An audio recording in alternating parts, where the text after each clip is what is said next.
If you are an empath or an introvert or a good girl or a former people pleaser or even a current one, and you're thinking, I treat others as I like to be treated all the time. Why are they not treating me the way I want to be treated in return? Then it also comes down to this: treat yourself as you want others to treat you. But that's not the end of it. And I'm so excited to share with you how I got there and how you too can prioritize having this effortless essence of integrity about yourself as a person, because we cannot address healthy relationships without first the individual's persona, your character, and your development of virtue and vitality as a feminine woman. I am so excited to bring you this and talk to you about how I myself have grown this incredible faith and this ability to have healthy relationship only because of it. Way too many people today platform the idea of princess treatment or the self-obsession of being treated a certain way and thinking of how they're going to receive everything without first thinking how they're going to give, because life is that circle of reciprocity, which is the natural state of things. What you give will be given back to you. It's all through unconditional love. But don't take this from me. I am not married. The Bible says in Galatians 5:14, "For all the law is fulfilled in one word, even in this: thou shalt love thy neighbor as thyself." Or, as we know, the golden rule: treat others as you would like to be treated. So in this video, what you can expect is to hear about the power of integrity and how you are the sum total of how you see things and what you do. Also, the power of perspective, which is how you see things. We'll get into mental wealth and the beauty of our differences. And of course, there's the power of intention, which is why you do things how you do them. We're going to see how the golden rule is the ultimate resolution. And then finally, the power of wisdom and to know how to act in unconditional love, because it can be such a generalized term sometimes, love and the idea of it. So I'm very excited to bring you this more specific and clear vision around how to have healthier, quality filled, and lifelong relationships.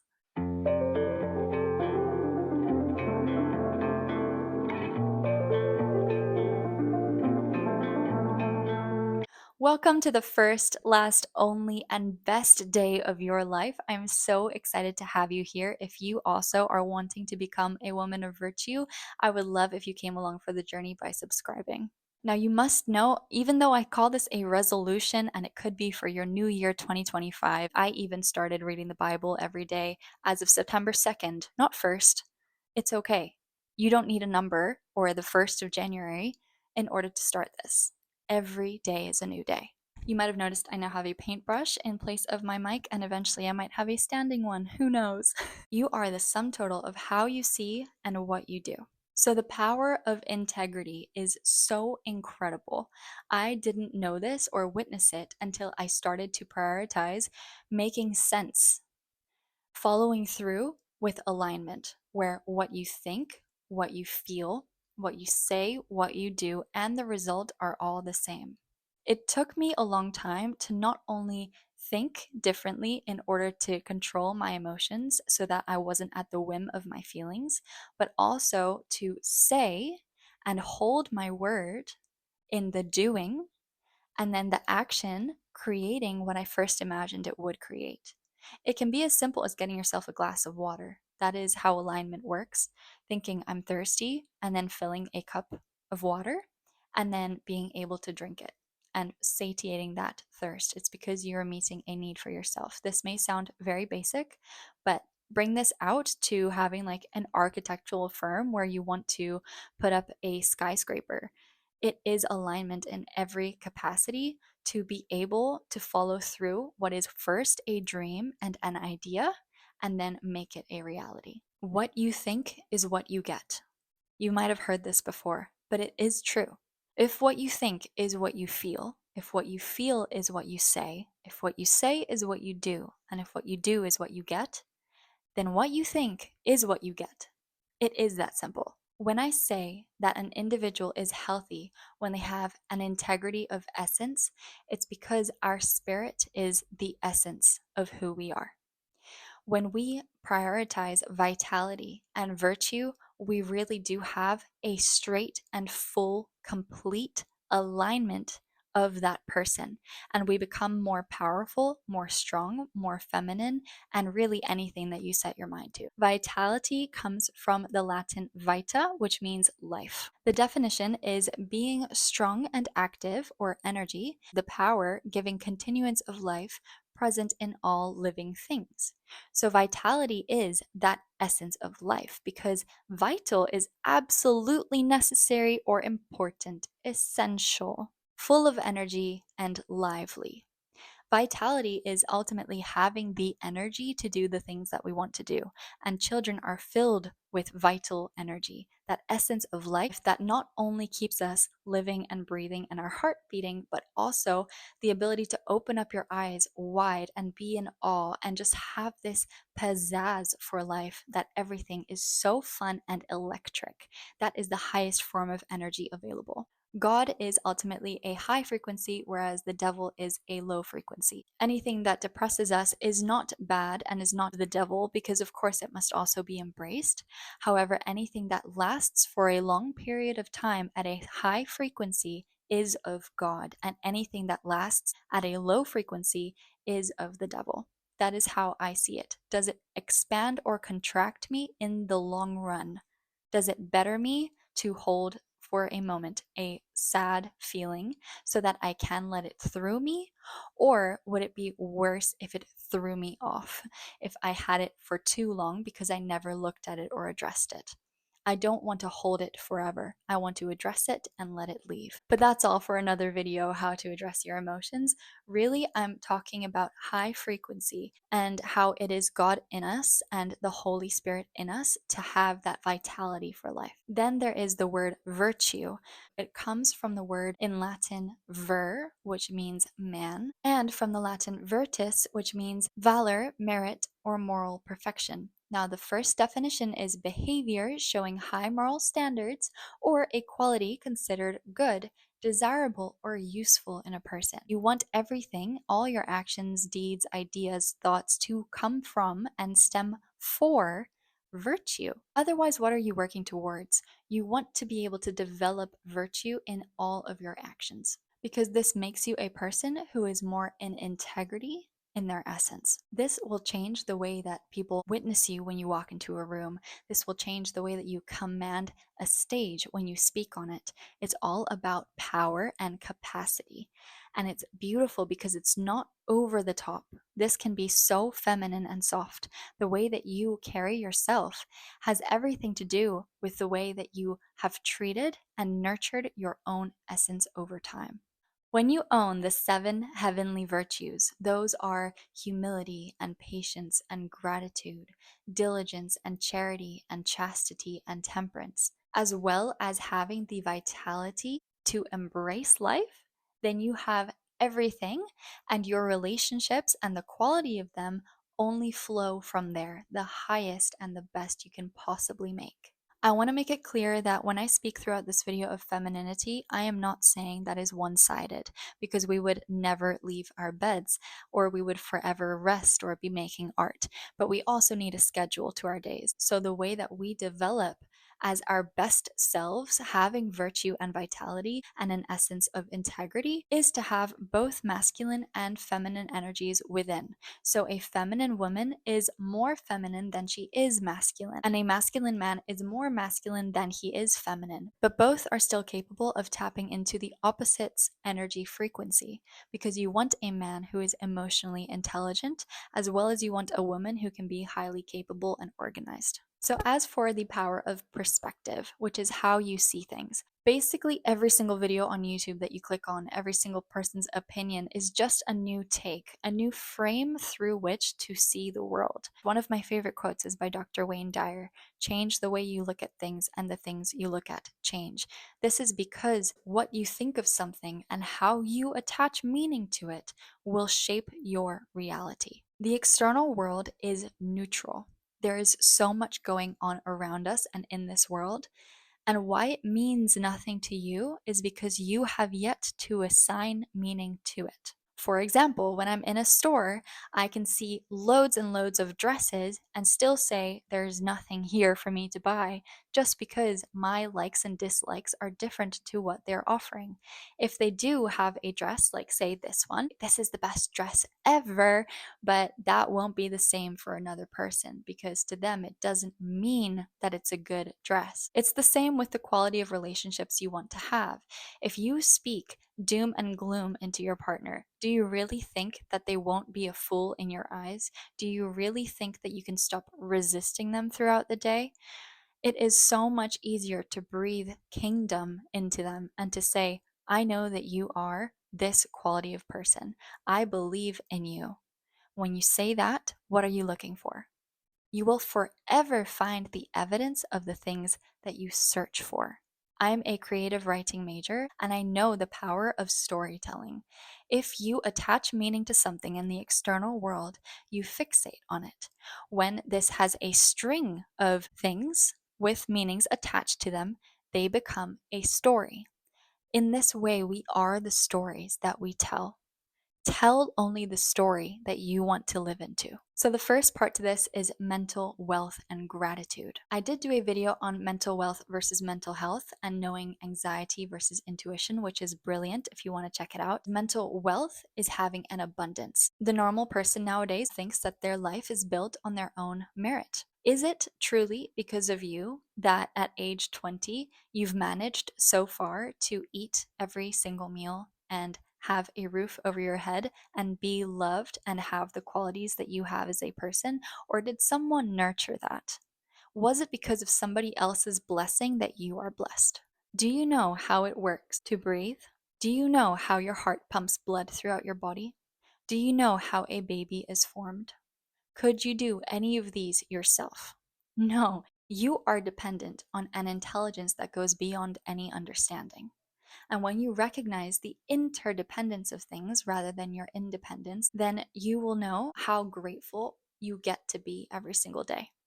And that gratitude shapes your perspective as to how you attach meaning to everything. It's because of the blessings of others that we're here today, and it's because of the bounty of the Creator that we even have life, unless you can explain it to me. Life always comes, as we can count on, with change. There will always be ups and downs that we never thought would happen. This is both a blessing and a curse, depending on how you want to see it. But if you get beyond that, you'll really see how all of it is a blessing. So if you have the perspective of Romans 8:28, and we know that all things work together for good to them that love God, to them who are the called according to his purpose, you will really recognize how it is that everything comes together for joy. I am who I am today because of this terrible thing that happened, and I'm so grateful for it. That is the extent of my inner work. I do not let something rest. My brain won't let it until I am grateful that it happened. And when you have this capacity of understanding and integration, you will notice how His will is better for you than yours could ever be for yourself. I was listening to an old song the other day, and it was saying, "You are not the woman of my dreams. You are better than what I could have ever imagined." And that is exactly what I'm saying. Do you have the capacity to think through every possible option?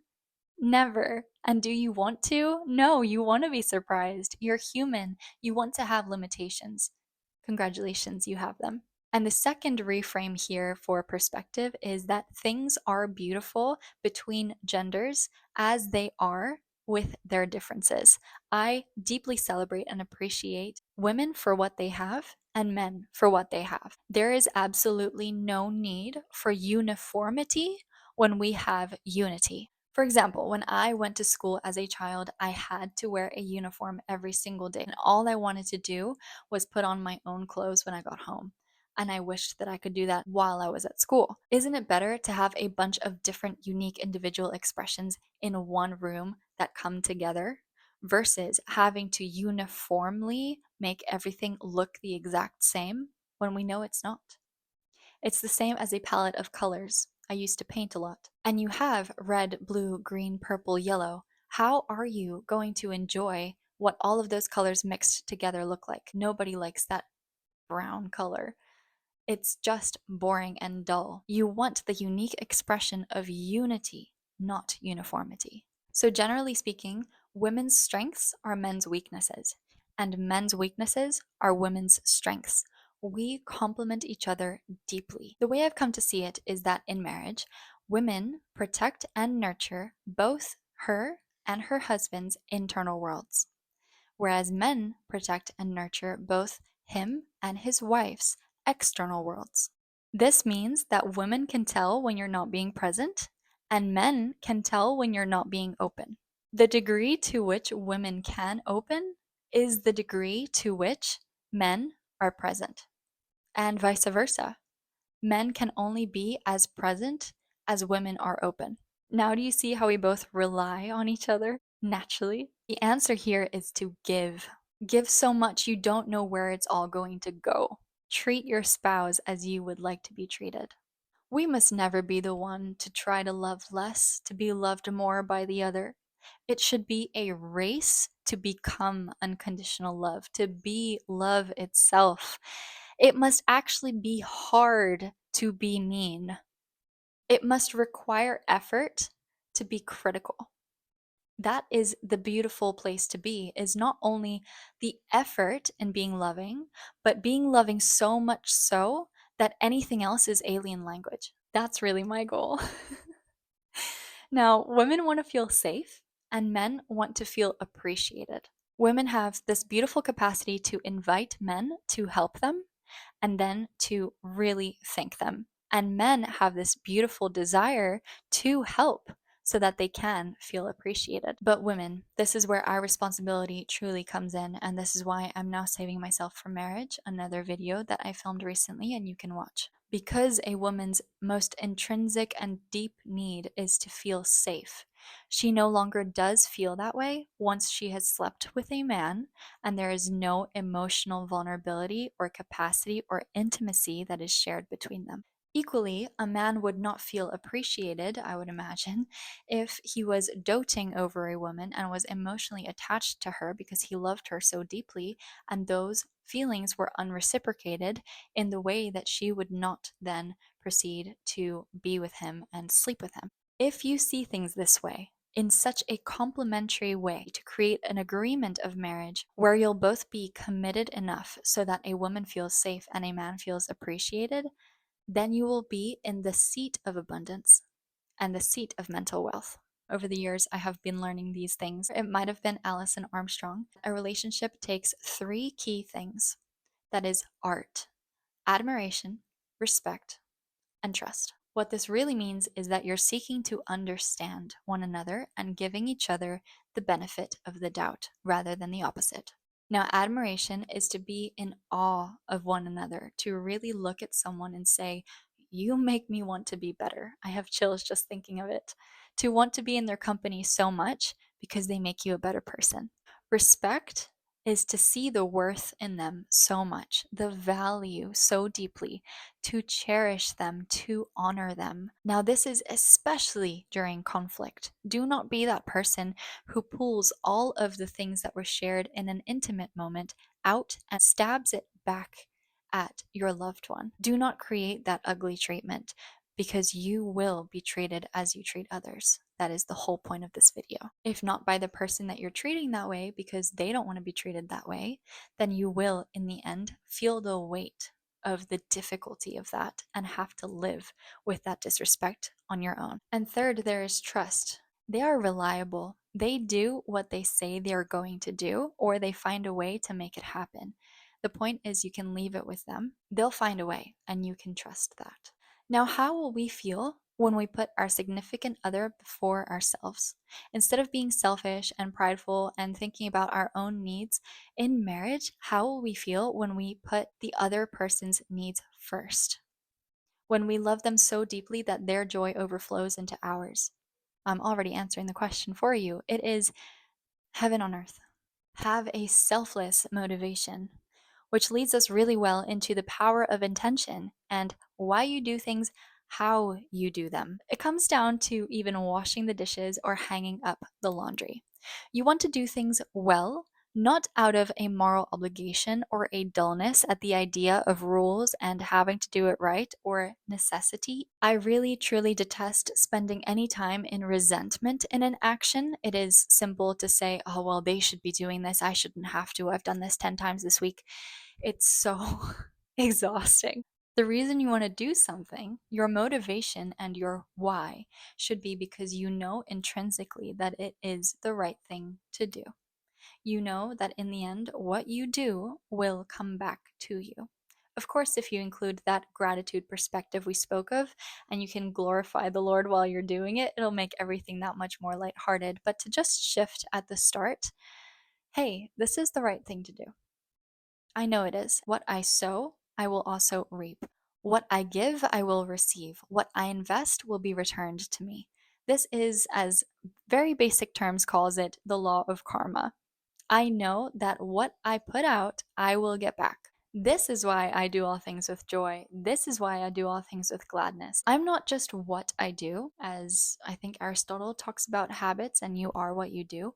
No, this is about how I do things. Just like you might be sitting in a lecture at university, but you have a substitute professor and he is incredibly dull versus your common professor who can give the same lecture and it is very entertaining. It's because how you do things matters more than what you're doing. What is your reason, for instance, for going to the gym?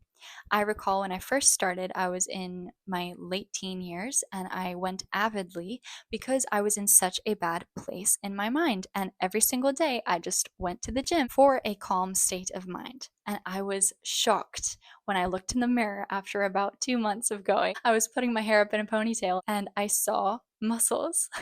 Are you going to the gym because you enjoy the endorphins that exercise gives you? Or is your motivation that you no longer want to feel either so skinny or so fat? Or are you being critical of yourself? Which motivation would make you enjoy the action even more? Now, let me tell you, the golden rule is the ultimate resolution. Resolution comes from the Latin resolutionem or resolutio, which means process of reducing things into simpler forms, and in the 1540s meant power of holding firmly, character of acting with a fixed purpose. Even in the 1580s, it meant steadfastness of purpose. Today, it means a firm decision to do or not do something. You have made the decision and you will no longer be turning back to any other option. Because you have decided, you will be doing it. The golden rule is the ultimate resolution because if you can treat others as you would like to be treated, no matter what, life is going to be better than how you could ever buy. I'm telling you now, the best New Year's resolution, the best Christmas gift, birthday gift, reason to wake up in the morning is having the golden rule as a priority. Treat others as you would like to be treated. You know that it speaks of who you are, and your character does not depend on another person's response to you. Your love does not change just because it is not reciprocated, with the caveat that that is when you are protected. Do you say something to get a response or because you want to voice it? Do you do something because you want to do it to meet a need or because you want a reaction? Are you expecting reciprocity in your effort? Because although reciprocity is the natural state of things, it is not to be expected. We are to give freely without expectation. If you are expecting reciprocity in your effort, this is conditional love. You should know that at the start of a romantic relationship, when you're only just dating, it is natural and healthy to observe as a woman. You get to witness, how is this man showing up? Is he or is he not reciprocal in his ways towards me? That would be the natural state of things. If not, why is he not doing so? We are gauging whether this person would be a good fit as a long-term partner, not only because of values and vision in life that aligns, but also because of the small little ways that you can be loved and that they can care for you. Here is the power of wisdom and when to act in unconditional love. If your effort is left unmatched and treatment falls below your level of standards, you can be hurt when your heart is left unprotected. This is normal. We want our effort to go somewhere. You are only safe when you have a set of agreements that protect you. For example, when you're in something like a friendship, you can easily distance yourself if you don't like how you're being treated. If you're in a marriage, hopefully you have created and built and nurtured an environment whereby you both feel safe to bring up and talk about without ugliness what it is like to be going through what you're going through. But when you are in a relationship that is based on incredibly loose or non existent agreements, such as a situationship, or a relationship that has now fallen into no emotional intimacy or no shared vulnerability, and you don't have a space where you can feel safe to voice unmet needs or to turn towards the issue, you are left with so many questions, so many loose ends, and you feel that your effort is being poured into nothing. Well, you might be right. Think of a relationship as a container, and every single act of love being a drop of water. Eventually, it will be a full glass. But at the moment, because of your lack of agreement, you don't know if you have a container. You don't know where your love is going. It is up to you to discern and be aware of if you have a container that you're pouring into. And if you do, what type of container that is. And is it the one that you want? Now, the Perks of Being a Wallflower was entirely right in saying, we accept the love we think we deserve. How much do you believe you are worthy of receiving? I used to be an empath, a good girl, a people pleaser, and I know what it's like to give so much and it not be returned to the extent that you feel that that lack of reciprocity is just not worth it anymore. You have to protect yourself, be aware of the container you're in, and be aware of the person that you are speaking to. Nowadays, in this world where we have a lot more behavioral issues, a lot more disorders, a lot more illnesses, toxic relationships, emotional abuse are all a reality. And it's very sad, but you get to stay away from it when you are aware of it. You must know that unconditional love sometimes means loving from a distance. Matthew 23:17 says, Ye fools and blind, for whether is greater, the gold or the temple that sanctifieth the gold? Further than the golden rule is what births it. Unconditional love is the creator. It is not what he creates, and it is not human beings. That is not where I get my validation from anymore. I get validation and worth in everything that I used to seek from humans from him. I can give without it draining me. So if we take that metaphor and expand it from every single act of love being a drop of water, what if you are in fact a tap? Nothing is draining me anymore because the container of his love is what holds me.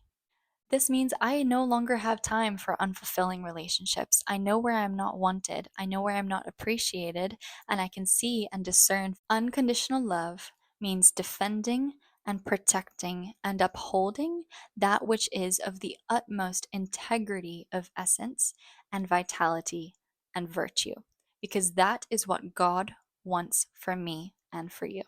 When it comes to breaking a promise or not following through with your word, I understand that is not how any of us would like to be treated. But that's where you need to use your discernment. Have the initial agreements actually been broken or bent in some way by choice of the other person? If so, you also are free to reevaluate if you still want to be here. What holds God's will dearest? That is what you're here to protect. And that is the promise you must keep always, not mere words that are based on a set of agreements that no longer exist. It is your chance to act differently. Unconditional love can take many different forms according to the type of relationship and agreement that is being asked of you. In my video, The Art of Discernment in Dating with my sister, that you can also see, I speak on how there are 3 different stages in relationship. There is dating, and then there is exclusivity, and then there is marriage. Dating is the time in which we develop a quality friendship. We are inquisitive with one another. After all, interested is interesting. Is it fun to be with them? Do you share hobbies and activities? Do you laugh a lot? That is what most of us want, is that joy. Do they celebrate you? Do they support your successes? Are they happy for you? And of course, the $1,000,000 question, are they there for you when it's hard? Does conflict feel at least a little bit easy because of the way that they approach it with you? Does it feel safe to open up? You can only deepen your friendship when you acknowledge each other's experiences and seek to understand each other's point of view.